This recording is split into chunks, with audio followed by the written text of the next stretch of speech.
Okay, welcome everyone to Black Men Speak. I'm your co-host, DJ Stewart.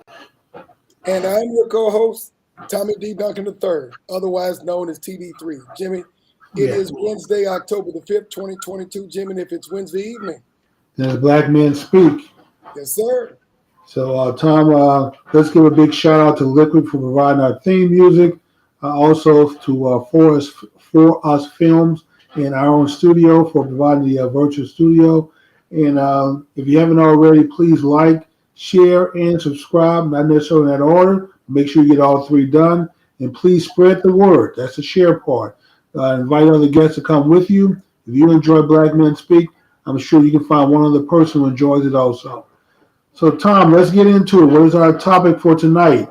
Jimmy, the first Wednesday of every month, we do our absolute best to address issues and topics that deal with young people and Black men in particular, or Black boys for that matter in particular. So, And if you I know, remember correctly, Tom, that was done by request. absolutely. It was Okay. done by request from who? Black mothers who were raising those Black sons who were saying, hey, what can you do to address some of the issues that our young Black men are dealing with? And so ever since that day, Jimmy, I don't know, it's probably been at least a year, maybe going on 2 years. We've been doing that practically every first Wednesday of the month. Yes. Okay. So, what topic are we dealing with tonight for our young black boys, young black men? We're dealing with the future of young Black boys in America. I was having an exchange with a good friend of mine, and I was reaching out. We have folks who have, who are teachers, folks who are principals, fathers, mothers, and I was asking one of my friends, Hmm. what do you see? Because he happened to have a son and a daughter in school. I was like, what are the most pressing issues? What are you worried about? What's keeping you up at night when it comes to young Black boys? And he said, the biggest issue that I have, not particularly for my son, but for young Black men in America, is how they plan to compete in this changing world that is so heavily driven by technology. I mean, if you look at the statistics, young Black women are graduating at a much higher rate. They are graduating and attending higher education at a significantly greater rate than young Black men. And, Black men have to ask themselves whether they want to compete and make themselves viable options for their peers, young Black women as they grow up, and to society as a whole so that they could be gainfully employed, take care of themselves, build families, take care of families, Jimmy. But it is not the easiest conversation in the world because if you look at the statistics for Black men as they grow up from young Black boys, you know what? It's not easy to look at. We always know that we've known for the longest time that Black men who started off as Black boys were probably at the lowest rate of participation in employment in America. They have the highest unemployment rate of any demographic or gender group in America. They have the highest incarceration rates by far of any other group in America. And some other statistics, Jimmy, that, I fear not to reveal right now, but it's not a good look if men in our community are supposed to be the leaders. They're supposed to be the providers. They're supposed to be the protectors in our community. So the question then becomes, what is the future of this current generation of young Black boys if we look forward to the next quarter century? Well, Tom, unfortunately, you are correct, and we've covered this on the show, um, at least a few of these areas before, and the future looks dim. I mean, really, we almost have to write off a generation or two and start over with really young boys starting to shape and mold their minds and their thinking and their behavior. They have a chance that in the next generation they'll grow into some really productive young men. But right now, Tom, it's not looking good for black males.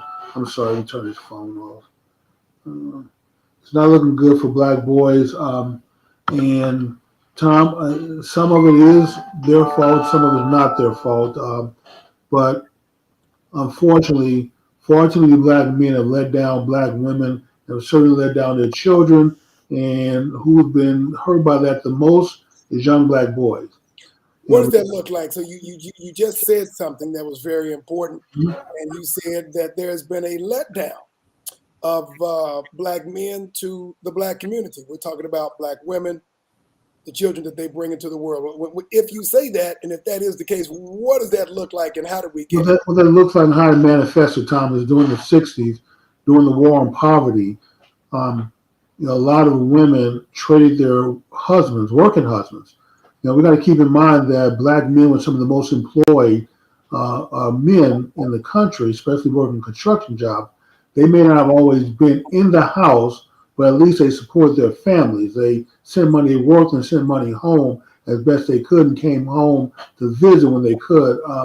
That all changed, Tom, during the 60s with the war on poverty, where women decided to trade their husbands in for a paycheck from Uncle Sam. And we all know how that went. It wasn't just a check. I mean, you'd have social workers coming into the house doing inspection. You couldn't refuse them because if you did, they could stop your check from coming. So they can come into your house anytime they wanted to make sure that you didn't have a man in the house. And if you look at there's a Supreme Court case, I believe it was King versus Alabama. Tom, it wasn't just that you couldn't have a man in the house. Even if you dated someone, they determined that you were having sex with this man, they could then turn around and charge him for child support for children that are not even his. Basically, they want to do everything possible to discourage women from having you already in the system and collecting benefits. They didn't want you to have more children, so they did everything possible to separate you from any kind of relationship with a man. Gotcha, Jimmy. And I mean, the thing about it is, if we look at our grandparents, great grandparents, great great grandparents, especially when we look at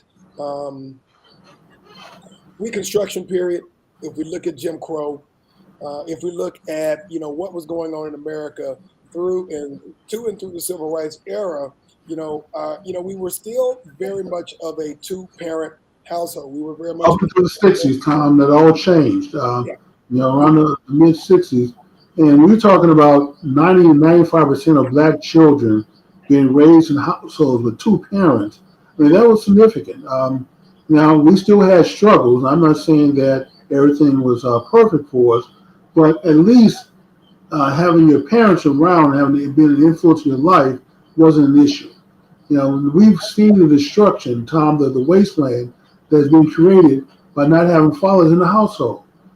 Kids not graduating from high school, no one to be enforced in the household, gang violence, alcoholism, drugs, prostitution, all kind of criminal activity, gang violence. So these are all things that our kids are more likely to fall into, to succumb to, where when there's no father in the household. And it seemed like we've been very active in producing the children, we just haven't been very good at raising the children, Tom, or taking care of the children, being responsible for them. Right. And kind of continuing on what I started with earlier, you're correct. I mean, we were primarily two-parent household communities, until the 70s. And the reality of the biggest threat that we had was, of course, lynching. You're talking about the KKK, the Black Legion, etc. Obviously, incarceration, and or quite frankly, when you look at the fact that it's not just within the last couple of decades that white supremacist groups began to infiltrate law enforcement. They were in law enforcement in the early part of the 20th century, so to speak. And so you had to be concerned about your ability to be able to work, to take care of your family. You had to be concerned about the fact that if you stood up for yourself as a man, that there were folks who were going to literally lynch you. I mean, if you look at the story of the Autobiography of Malcolm X, and he tells his story in terms of what he went through and his family went through after his father was literally murdered and lynched by the KKK. And so, those are the things that we have always had to deal with in America, Jimmy.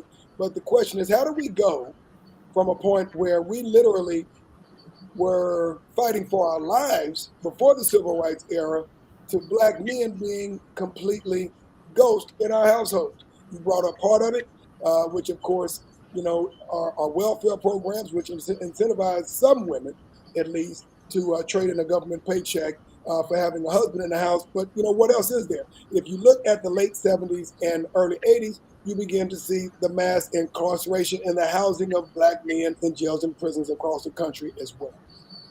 Well, Tom, we have to keep in mind that the threat from white supremacists and the KKK is, even when the threat was real, at least more valid then than it is now, um, it still wasn't the biggest threat facing us.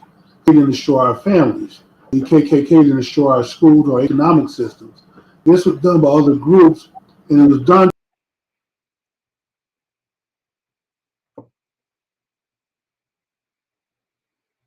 that not everything is that when people oppose us, it's not always because of racism. Sometimes it's just about group survival, and this is really what it comes down to, Tom. When you look at the fact that there are limited resources, there are only so many jobs, there are only so much money. That pot goes, but it doesn't grow fast enough for everyone to get a good, healthy slice of it. Somebody's going to be left out. And the best way to make sure your group gets the biggest slice of that pie, Tom, is to make sure you wreak havoc on the other groups. You let them destroy themselves internally. So the schools had to be destroyed. The economic base had to be destroyed. More prisons had to be built because there were no opportunities for the Black men to turn to except crime.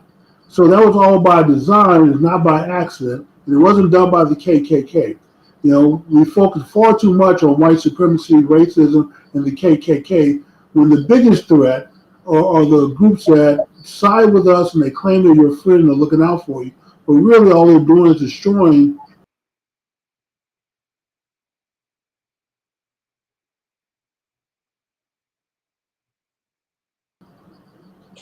And Jimmy, I don't know if you're freezing or I'm freezing, but you froze up there for a couple of seconds. And I think what I got from you is that I think it was more of a political argument in terms of folks who say they're your friends, but actually they're sabotaging you behind your back. Yeah, it's about survival, Tom. But Jimmy, these groups, we Black Americans, African Americans, have never been a threat to those who are in power. Never been a real threat to those who have been in power in this country. Matter of fact, not totally true, Tom. We have been their greatest advocates, Jimmy. Tom, we have, but the threat is not a physical threat, not a wealth threat. The threat came from the fact that when you opened up affirmative action, provided a pathway to jobs for Black people, that was seen as a potential threat to well-paying, good-paying jobs for the people who traditionally had them, which is pretty much middle-class white people. So the best way to make sure that there are enough jobs for those middle-class white people to keep them happy is make sure there's no competition from other groups. Well, Jimmy, I'll push back on that a little bit because I don't believe that there's ever been a point in time, perceived maybe threat, real threat, no. And I think it had more to do not between middle-class whites and poor to low middle-class Blacks. It had to do with the wealthy whites and the poor to middle-class whites. They did not want middle-class, low middle-class, and/or poor Blacks collaborating and partnering with low to middle-class whites as a threat to wealthy white people. In my opinion, and historically speaking, we've never been a threat because, quite frankly, we have never controlled the factors that generated the employment and the wealth in America. We have never been a significant factor in the generation of wealth other than generating wealth for those who were in power. Well, Tom, we're still not, and I really don't think there was any threat from us joining forces with really middle to low income white people and somehow rising up against the wealthy white people in America. When you look at the fact that one wealthy white person today, Elon Musk, has more wealth than all of the Black people combined in America, says a lot. Well, Jimmy, that is the reason why, unfortunately, one Fred Hampton was assassinated. When you look at the charismatic Fred Hampton, who was going to be the heir apparent of the Black Panther Party during the late 60s and early 70s, he began to talk to and collaborate with other working class blue collar groups in white America that were at some point in time seeming to be a threat to Black America. But he began to actually talk a language to say, look, we have a lot more in common than we do against us. And the reality of it is, we have more of a threat to you and us coming from those who are controlling the factors of wealth, controlling the factors of jobs, than there are differences between those two. When they started hearing the language and it started making sense, obviously law enforcement was sent after Fred Hampton, and obviously they had to take him out. But he wasn't the first person who made that common sense to low and middle class whites in terms of the similarities that they had with Black folks. Yeah, by the time he came, what's wrong with his phone? By the time he came along, the damage is already done for the most part. It's already put in motion. So there was very little chance that we were going to recover from that spiral, the path that we were on. So the path has been made, the environment has been set, and if you fall into the trap, it's not like someone pushing you through that door. Watering down the school curriculum, for example, is not designed to give more kids a piece of paper that means nothing because they don't know anything. It's really designed to make sure that those who have any ambition whatsoever of possibly doing anything or learning something don't learn. You take the easier path. You take the path of least resistance. We put that door there for you and say, hey, you walk through that door, you guaranteed the pass. We'll just give you a D and push you along no matter what you do. Now, you're going to come out of this school system dumb as a rock, but you'll have a little piece of paper that said you graduated, and really that's all that matters. And far too many of us take that path, Tom, of least resistance because we don't want to work. We've been taught to complain that we're entitled to something that we're not. Really, if you look at our ancestors, Tom, they had to go through 100 times more difficult of an environment. They worked very hard for a little bit that they were able to gather, but I submit to you that they're probably going to do better. Your grandparents and great-grandparents have probably done better in life than this current generation that's coming up is going to do. I would agree with that. And the reason I agree with that, Jimmy, in terms of our great-grandparents and grandparents doing better than us, maybe not economically in terms of opportunity. Correct. But there are two factors. There's unity, even though it was through forced segregation in America, legalized forced segregation, they had unity. And the other thing is they had an appreciation for earning what you got in life. And they had an appreciation for land, which is something that I think, unfortunately, is taken for granted. Having a high value of being very family-oriented, acquiring land, and building wealth. I'm not saying that folks don't have an appreciation for building wealth, but I believe it's the unity within our communities and among our families that is the greatest difference today. I think, unfortunately, and we talked about this on several occasions, through integration, we were sold on a vision of Black boys and Black girls holding hands with each other in school and finding some degree of parity and equity, which of course was never going to happen. And unfortunately, and we've talked about in several podcasts before, when you look at some of the greatest schools in America, considering the lack of resources, some of those schools were right in our community. But Jimmy, we lost a lot of that after integration, and all of that was split up. And so, when we look at the first part of the 20th century, we talk about Thurgood Marshall. We talk about some of the greats of the great, Dr. Martin Luther King, some of the greats of the greats.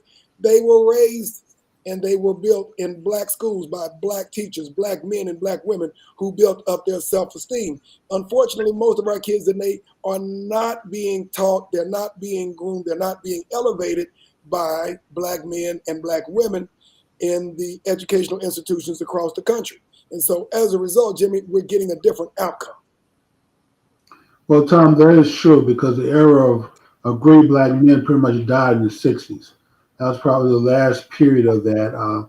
There just haven't been any really developed since. I'm not to say anything bad about Black men today. It's just, we allow the culture to be hijacked by thugs and gangsters and rappers and young influencers and social media people.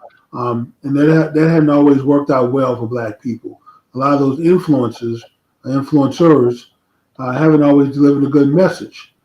So we need to get back, Tom. There are a couple of things that, if you follow Thomas Sowell reading his books, there are a couple of things he always outlined, that there's a pattern of success for immigrants, and that is through education, the church, and local businesses. That's how every immigrant around the world, expat around the world, when they move to other countries, this is how they were able to work their way into the mainstream of that country. And that pattern has existed for everyone else except us. So we don't value education of our kids now. We don't patronize, and we're not part of the merchant class in large enough numbers to provide good services to our community. And the churches are not really part of the social fabric the way they used to be. Now churches are just in it for the church. How much money they can suck out of the community and enlarge, to build bigger buildings, buy bigger planes, to give out larger paychecks. And that effort only helps the church. It doesn't help the community at large. Well, there are a couple of things that I would agree with you on. That when you talk about the model in America for success collectively, education, it is maybe it's a secret to some people, but it's a very quiet secret that everybody should be able to see. And you mentioned this several times. Asian Americans are now at the top of the food chain in America. I realize how high they are up in that food chain until our earlier conversation.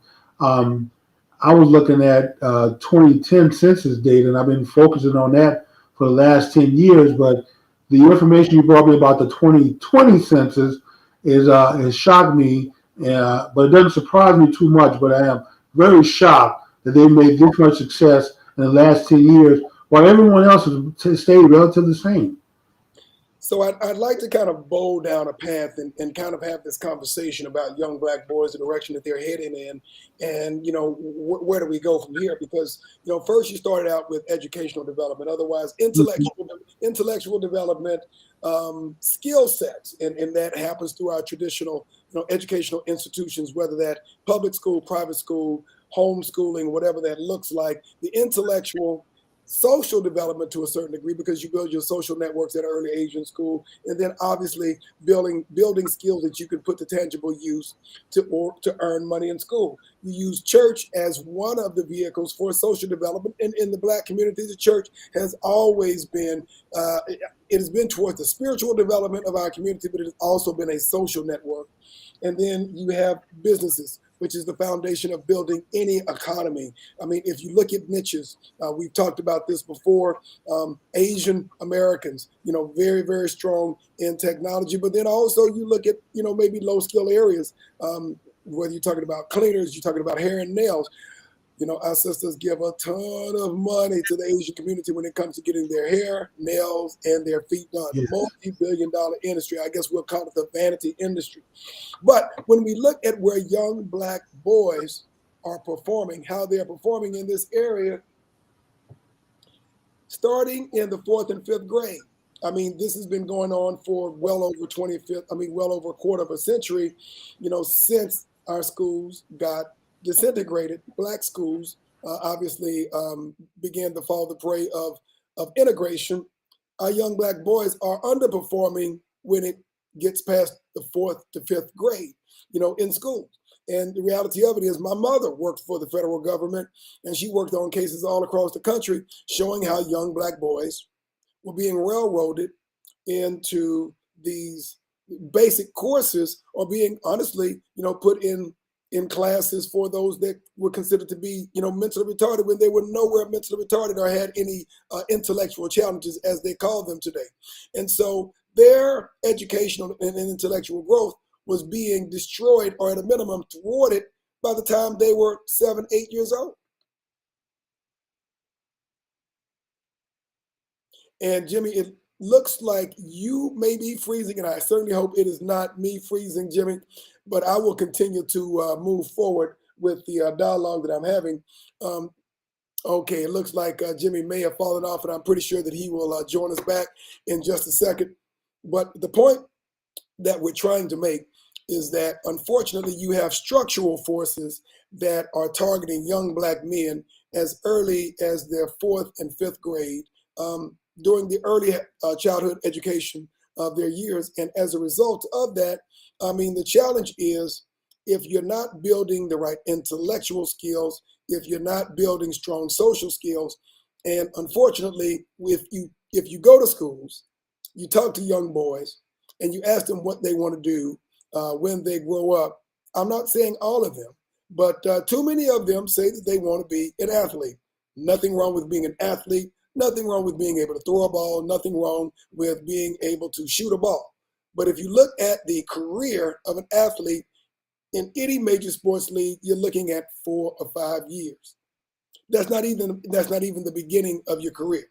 And so the reality of it is, we have to figure out a different model. I think, as Jimmy mentioned a little bit earlier today, the biggest issue that we're dealing with right now is the lack of Black male role models and mentors for young Black men. Of course, that starts at home. The father is your first role model. A father is your first mentor.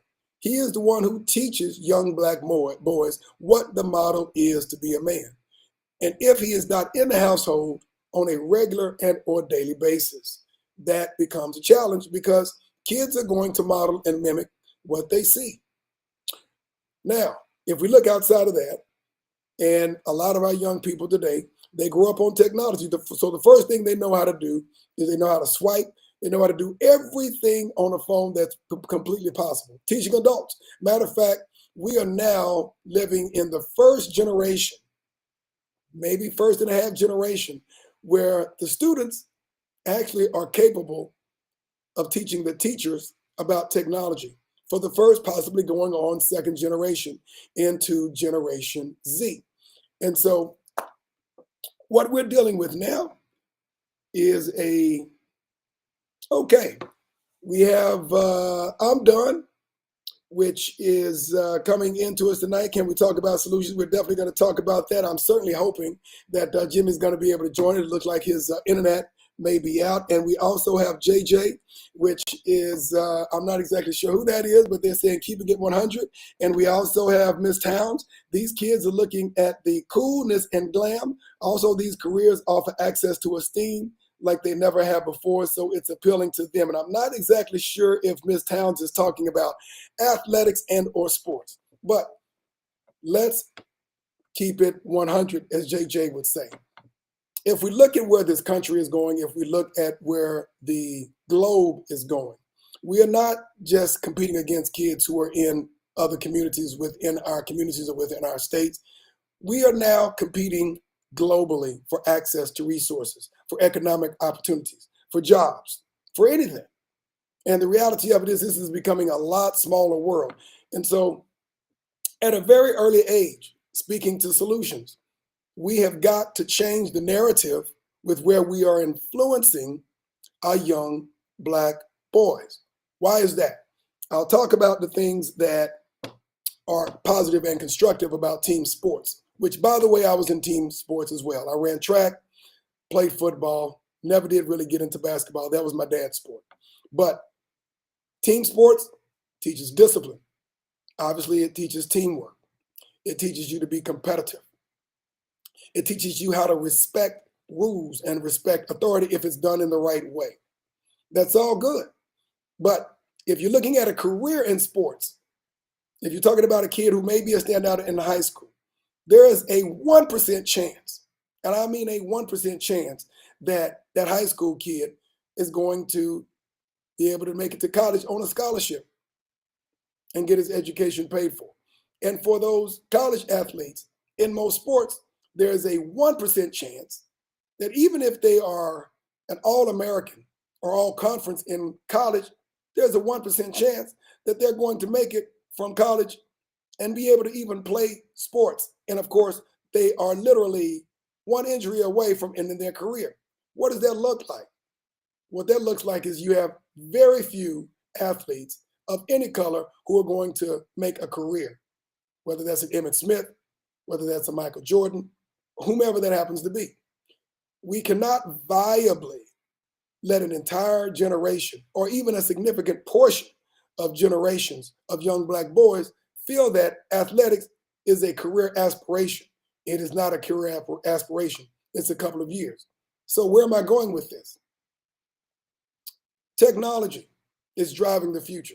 It's pervasive in everything, whether we're talking about education, whether we're talking about manufacturing, whether we're talking about the infrastructure that's building businesses. If there's anything that we have learned over the last 2 years, everybody's been driven home because of COVID.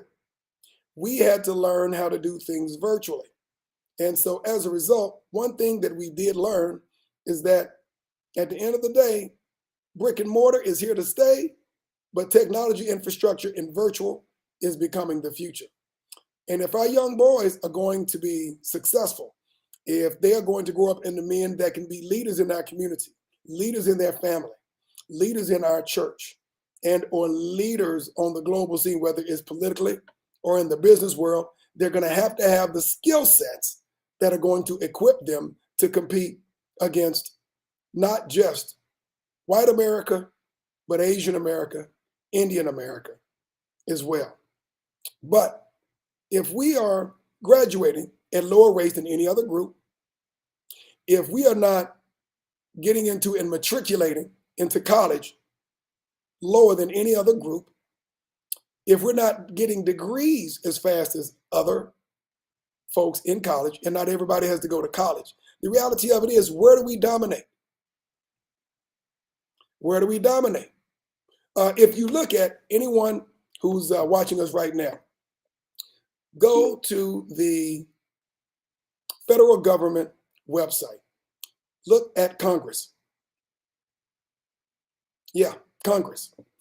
Look at who runs our country. They don't look like me. They don't look like Jimmy. They look like middle-aged and or older white men. Those are the ones who create policy and determine where all the money that's being drawn in by the federal government goes. And so until we begin to infiltrate those areas and get more power, then we have to look at some other areas. Now, Ms. Towns brought up hip hop. That's another area. We have a lot of young folks who, of course, want to be rappers. They want to be on the big screen. They want to be entertainers. Nothing wrong with that. But the reality of it is, for those who happen to be a Will Smith, and I have no doubt in that hunt, whether you like Will Smith or not, if your son happens to want to be the next Kevin Hart, nothing wrong with Kevin Hart. He's making long money. If he wants to be the next Snoop Dogg, he's making long money too. The question is, how many of them out there are going to have a career doing that? So where are we going with this? Our young boys, number one, have to understand the long game. They have to start playing chess, not checkers. You can't start steering them towards careers that don't have a life cycle of 4, maybe 5 years at best. You're going to have to develop social skills and technical skills to compete globally, not just locally. They're going to have the social skills that are going to allow them to be able to collaborate and compete not just with each other, but to be able to compete effectively and successfully with all other groups. And it looks like we've got Jimmy back. Jimmy, can we hear you? Tom, can you hear me okay? Yeah, we can hear you fine. It looks like you fell off for a couple of minutes. No, I didn't fall off. That was the Joe Biden administration. Keep going. All right. Looks like for some reason, I have connection problems. My PC acts up or reboots but it's okay though. They're not going to just quiet boys because I'm very outspoken about that administration. I understand. I think Joe Biden is a little bit busy. I don't think he got off the internet, but that's okay. That's okay. Anyway, he has people though, Tom. I'm not sure him personally, but I'm sure his people get tired of me criticizing him. I understand. It's okay. We have another comment from Ms. Towns. It says, in regards to Congress and politics, I believe they don't make room for us. They lie and cheat. Of course. Well, that's what politicians do. But the reality of it is, nobody's going to give you anything. Nothing. You got to take it. Let's look at the history of this country. There was an entire culture and civilization here when the Europeans accidentally ran into the United States. The man that they called Christopher Columbus, who obviously did not discover America, he thought he was in India at the time, looking for gold, looking for wealth in order to build the Spanish economy and strengthen their coffers. He Well, I thought he don't was in think India. he ever made it to the sands of America. I mean, he made He it to did not. He went to the Caribbean. the He made Caribbean. it to the Caribbean. But the reality of it So, is, when they came back with more ships and more weapons, they didn't ask for the land. They came back with weapons. They came back with Bible. They came back with diseases, and they took the land. And so it's not a matter of giving. And that's, I think, part of the misnomers that we need to have a clarification conversation about. Nobody's going to give you anything. Nobody gave white folks this land. They took it. And the and reality of that's it really is, true. in And if we don't America, start fighting for our future, no one's going to give us a future. No one's going to give us wealth. The most they'll do is give you enough to survive so they continue to exploit you. correct.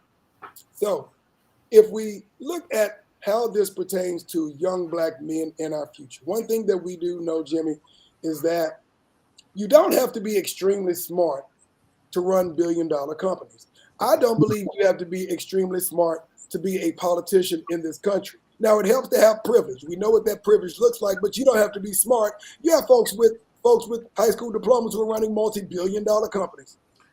But you know, Tom, the difference is that we have to tie it all together. We need to pull education, the churches, our political influence, and the merchant class all need to be working together for one goal.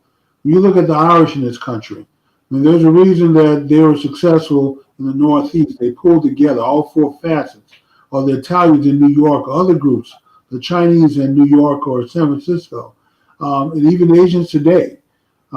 So if we're not going to do those things, it'll be hard for us to compete and catch up.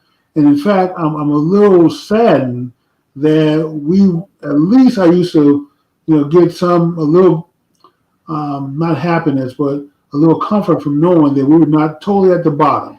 That the American Indian was at least poorer than black people collectively in America. Oh, But man, the information you shared with me today, Tom, has totally messed my day up because we are totally at the bottom now. I mean, yes, there is no comfort in knowing that we're not last. We are dead last now.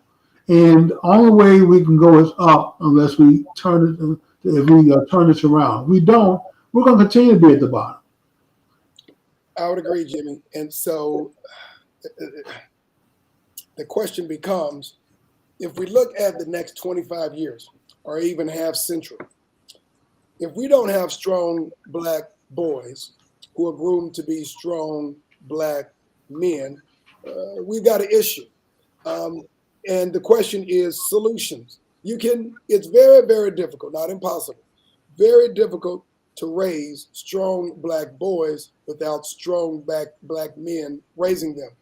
Sisters, I don't want to give you the idea that black women cannot raise black men, but let's be very clear. Young black boys, without the intervention of strong black men, begin to emulate and operate like these strong black mothers that they look like. Yes. Tom, they end up being betas, or at worst, they end up being gamma men. They're not alpha males. They think more emotionally than logically. Those emotions sometimes work against them. And so the destination for their life ends up being jail or graveyard. You know, Gotcha. so sometimes you have to be able to temper things. You have to be able to have some discipline about yourself, and you can't always let your emotions run rampant in your life. You can't always tell your boss, no matter how much that person's getting on your nerve, I quit and I don't need this job. Now you have responsibility and bills to pay and other people who count on you. So you have to be disciplined as you go through life. Everything can be done from an emotional lens. And this is where a lot of our young men are now, black males. They're thinking emotionally. And this is why a lot of them end up in prison because they can't logically see their way to the next day without staying out of trouble. Gotcha. As it pertains to young black boys, we have to stop making excuses. Stop. We can no longer afford to accept mediocrity. We can no longer afford to accept just passing. We can no longer afford for them to be behind. We can no longer afford to not be engaged with their teachers. We can no longer afford to not have a direct line to the principals, assistant principals, and let's Sure. be clear, the folks who are building the roadmap to the next stage in their life, which are their counselors. We cannot just leave it up to the schools to ensure that our young black children, but our young black boys in particular, are not on the roadmap to excellence. We have to demand excellence. And I'm not just talking about the majority of the parents who are raising them, black women, but I'm talking about the majority of the black men who should be in their lives, regardless of whether they're in the same Sure. household or not. And so what we're doing is we are not just pointing to the mothers who are raising them, we're pointing to the fathers, whether they are in the household or not. We have to demand excellence of our young black men because they are going to need it. You know, if you are mediocre, much less if you are underperforming, that is the easiest excuse for them to, number one, be targeted for elimination in Yeah. terms of competitive posture in their schools, which whether they decide to go to college, whether they decide to go to the military, whether they decide to get out and get a job, those who control the factors of employment find every excuse in the world, starting with their name, in order to ensure that they are unemployed. And that is the reason why black men have the highest unemployment rate in America. You have to be excellent at everything that you do because there is always going to be headwinds against us. That Yeah. is the framework for which this country was built. Okay, and thank you very much, Brother Ray, to be marginalized as well. Anything. They have to be excellent. I'm not saying that everybody is going to have straight A's, but you have to be hungry. You have to be dominant. You have to do the absolute best. You have to find your niche for excellence, and we have to push them to be their best at whatever their talents and skills are going to lead them to in life. I see it every day, Jimmy. It's sad. It makes my skin itch, but to make excuses for mediocrity when we know they are capable of doing better. Number Tom, one. I'm capable of doing much more than people know. And that dominant spirit, it comes on the basketball court, the football field, the baseball, diamond. It can come out in the classroom also, Tom. That dominant spirit can come out in the boardroom, come out on Wall Street. It's not reserved for sports. Black men can be more dominant in many other fields other than sports and entertainment. But You know, Jimmy, but Jimmy, think about this. we, How many hours does it take to become a master? thousands. I know you did. I know you did the reading on this a long time ago. Yes. So journalism is pretty much accepted that for you to become an expert in any field, anything that you do, it takes about 10,000 hours. 10,000 hours. Now imagine this. I don't know how many hours our About kids. 10,000 hours in a work year. Okay, think about this. For every great athlete that we are pushing our children to become one of, because we got too many doggone parents who are expecting that their kid is going to be a great athlete, and nothing wrong with that. But how many of them are the actual owners of the team? None.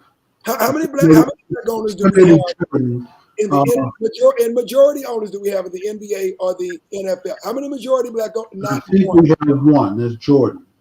But if you're talking about Jordan is now majority owner. Thank you for that. So we've got 1 out of 30 something teams, One.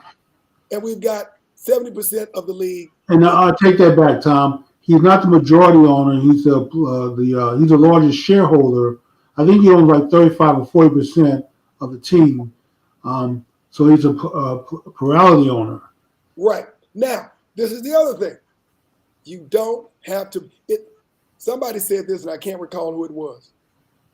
It's the C students with drive who actually are running the world and driving a lot of the economics of this country. Because they're hungry, Tom. They know how to go and make things happen. They know how to. One of the best skills you can have in life is knowing how to sell. Right. So sell services, sell products. But if you can sell, you'll always be employed. You'll always have a job, be it for someone else or for yourself. Right. This is the other thing. I'm done. Sounds like goes back to the parents directing children in better directions and demanding education. Yes, that's part of it. That's number one. Number two, and Jimmy, I'm going to have to concede in terms of an argument that you made a long time ago. When it comes to our predominantly cities of color, whether that be Chicago, Detroit, DC, we're looking at Jackson, Mississippi right now.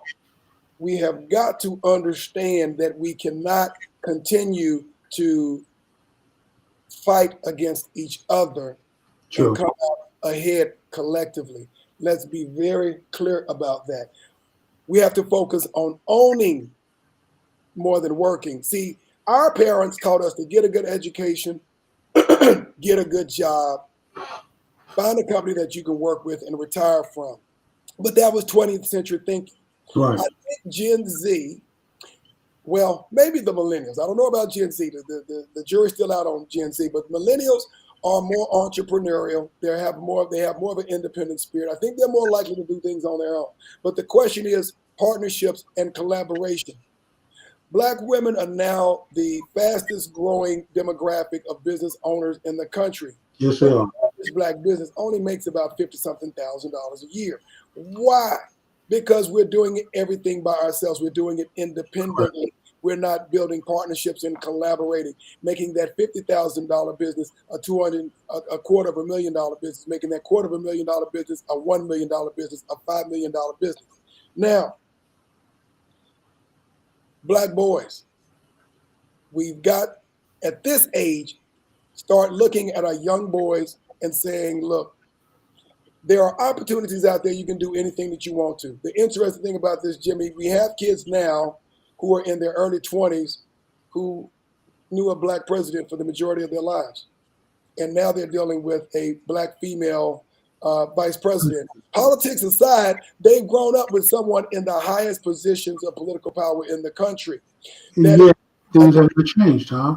That is singing a different narrative to their ears. But the question is, what do you control?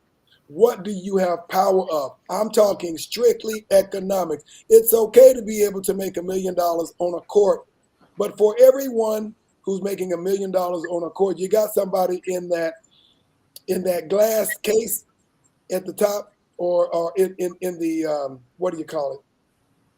Up in the glass shield, Jimmy, who's making $1 billion off of those millionaires. We've got to focus on ownership, not just making money. We've got to focus, nothing wrong with making a lot of money. We've got to focus on building net worth and wealth, not just making a lot of money. Why? The majority of athletes, 3 years to 4 years after they are out of the league, they are broke and or in debt. Yeah. Nothing wrong with being an athlete. But guess what? They're broke 3 to 4 years. Why? Because of high consumption lifestyles. Number two, they didn't manage their money. They focused on the income and not on the wealth. Well, Tom, they took consumerism to a higher level. You're buying gold chains, you're buying jewelry, you're buying cars, you're buying this and that. You end up with a home that you can't even afford to pay taxes on once you leave the league. You end up having to sell your home, sell off your possession. And you're right. You know, a lot of that money they're spending, they borrowed that money against their future paychecks. When there's no more big paychecks coming in, guess what? All that collapses. But one of the someone made the comment here that hard work's big talent. Yes. But yes, it does big talent, but talent doesn't work very hard. So that was one of the things when I was in school that my roommate, he would always say, you know, he was like, I wasn't smart as the rest of you guys. I went to good schools, I made good grades, I struggled through school. But his name was Dexter. But Dexter worked extremely hard. He was always in the library studying.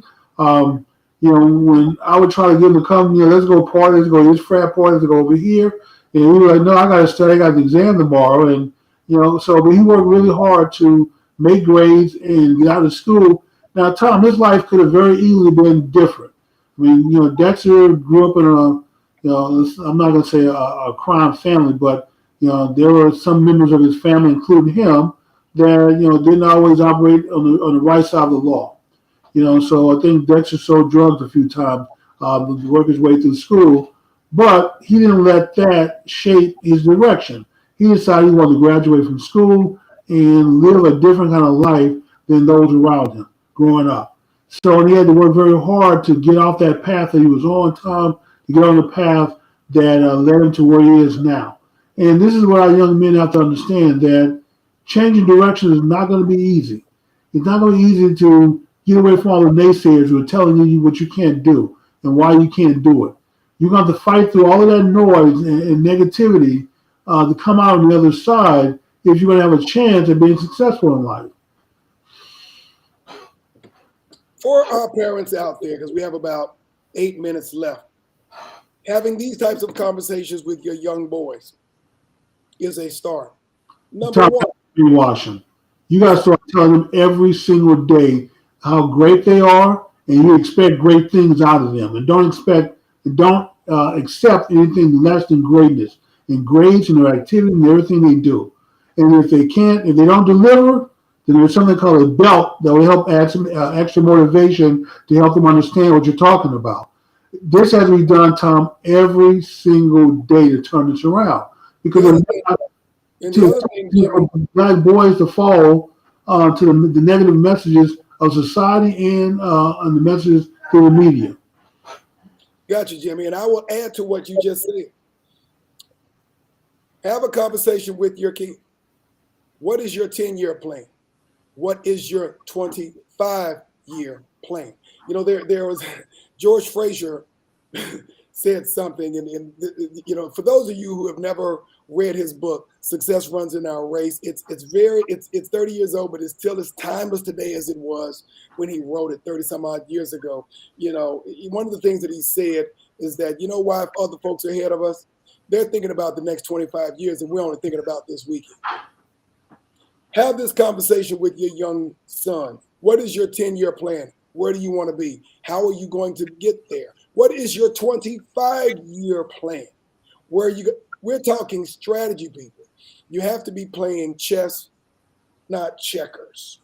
And Tom, let your kids dream and let them dream big, and then support those dreams. If you can buy your kids $300 and $400 tennis shoes, send them to sports camps where they can play year-round, trying to develop their sporting ability, you can certainly buy them a laptop, go to some educational camps, some learning camps, and then push them for educational excellence. And mean it. Don't just say it. You know, if you don't bring those grades home, there's going to be a consequence to pay. And if you just talking and not walking the walk, the kids are going to figure out that, oh, you know, mom and dad are just talking. They're not going to do anything. The other thing, Jimmy, that I would add from an economic perspective, whether they decide to own their own business or whether they decide to work for someone else, as young as they can start, it's called economic discipline. You know, we will teach our kids to put a nickel, a dollar, a $10 bill in church, but we won't teach them to do the same thing for themselves. Yes. You give them that money, whether it's 10%, 15%, or 20%, every week, every month, whatever that looks like, whether they have a job, whether they get an allowance, have them to invest in themselves first.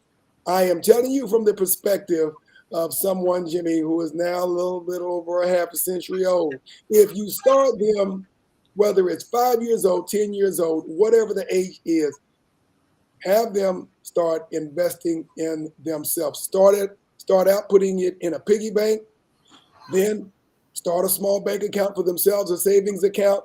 They will not touch that account until they have enough to save and then begin investing in the stock market and or other types of equities. I understand that there are a lot of young folks who are getting into crypto. If you truly understand that, fine. But the reality of it is you have to start investing in yourself at a very early age.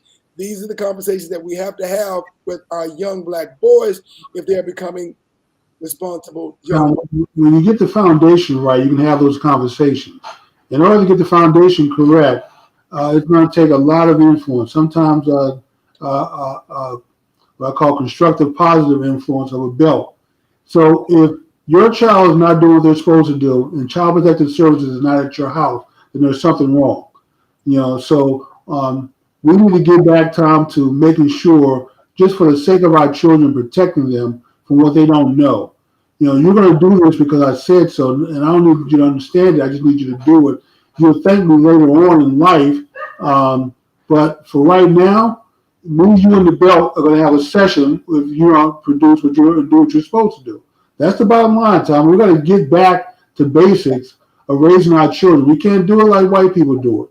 We can't do timeout. We can't go in the corner. We can't just go in your room and be quiet for a while. No, we need to start putting our leather belt out and getting to work.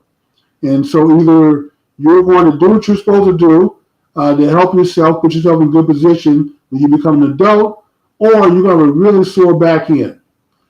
Or maybe I'm going to be in jail because Child Protective Services came and took you away. One of those conditions is going to happen.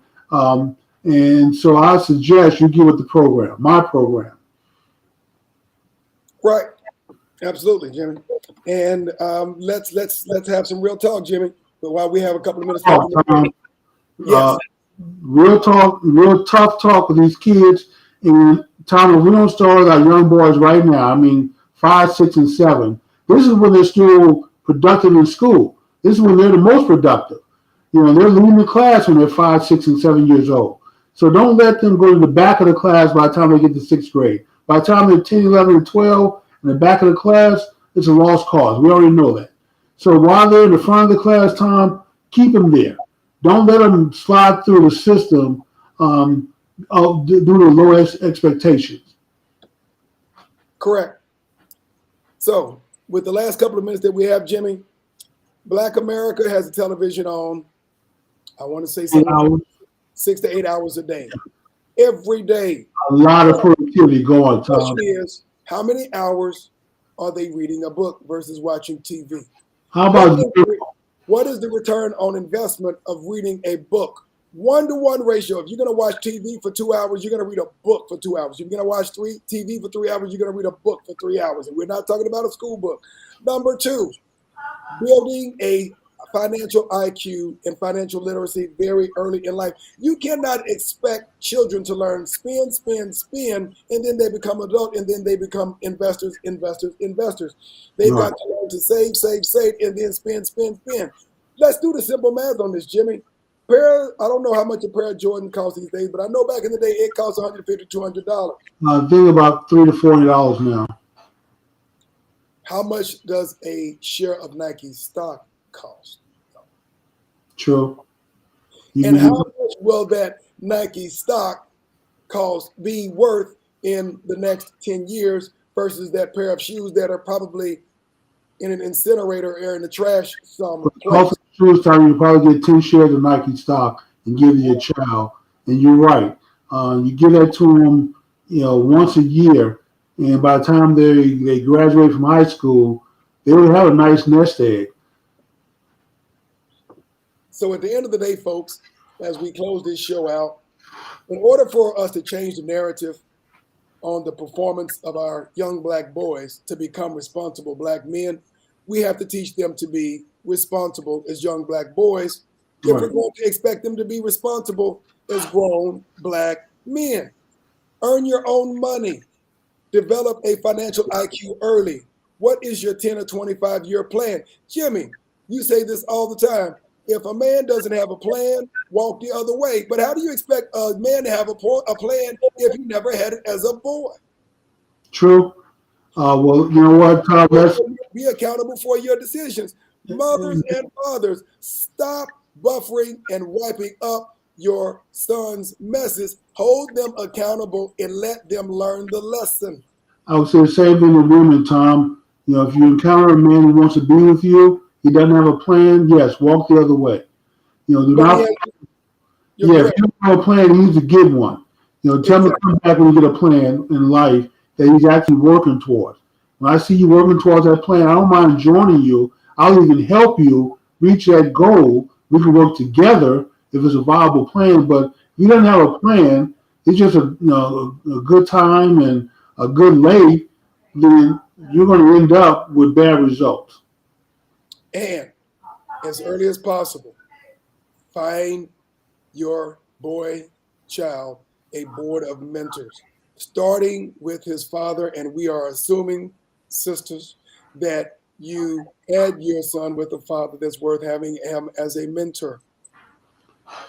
So Having a board of mentors at a very early age, because having a good father is one thing, but you have to have a balance of Sure. father figures and mentors in your life. I know growing up that I had several mentors that I really didn't think of them formally as mentors, but as I look back, I look at how certain men influenced me in my life.